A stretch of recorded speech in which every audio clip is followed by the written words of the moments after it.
In this video, I'm going to give you a quick tour of just a few of the basic features of Metronomics.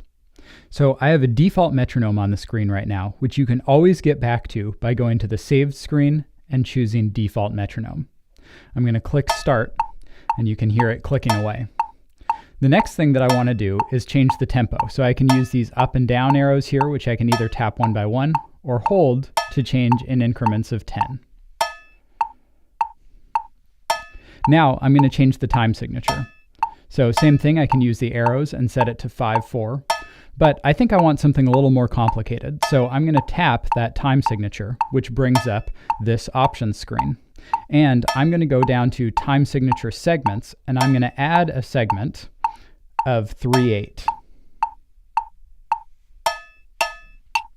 So now you can see the visual metronome at the top of the screen is 5 quarter notes followed by 3/8 notes, and it's added this special every beat subdivision, which you can see highlighted with a red circle, and that clicks every beat regardless of the denominator. Now that every beat subdivision is a little loud, so I'm going to use the volume knob below the slider to turn it down a little bit, and then I'm going to add another subdivision.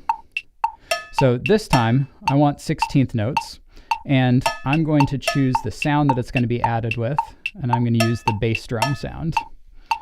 So I'll add that, but I don't want it clicking the whole time. I want only specific subdivisions. So I'm going to tap that same subdivision circle icon and then turn on the sequencer. From here, I can choose only the subdivisions that I specifically want played. So I'm going to highlight some of those, and you can see which one is currently being played by the green box that travels along as it plays. So this is starting to sound more like what I want, but these quarter notes are not exactly what I'm looking for. So I'm going to turn down the probability of those using the slider. So now the quarter notes are clicking, but they don't happen all the time. They happen about 50% of the time. Now finally, I want to build some independence of my time feel away from the metronome. So I'm going to swipe across on this control row here, and I'm going to set it to be audible for 1 bar and then inaudible for 1 bar. And you can see what happens is right now it's clicking, but on this next bar, it'll be completely silent. And then it's up to me to keep the time going in those silent sections. So I think this is what I'm looking for to practice with right now. So I'm going to click the stop button, and I'm going to go to the saved screen and tap save in the upper right corner, and I'm going to call it My New One, and then tap save, and you can see it's appeared here in the list.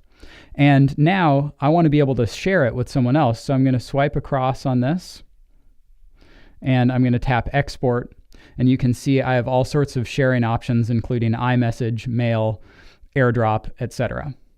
These are just a few of the features in Metronomics. Be sure to check out the other videos in this channel for more features, as well as the manual included with the app.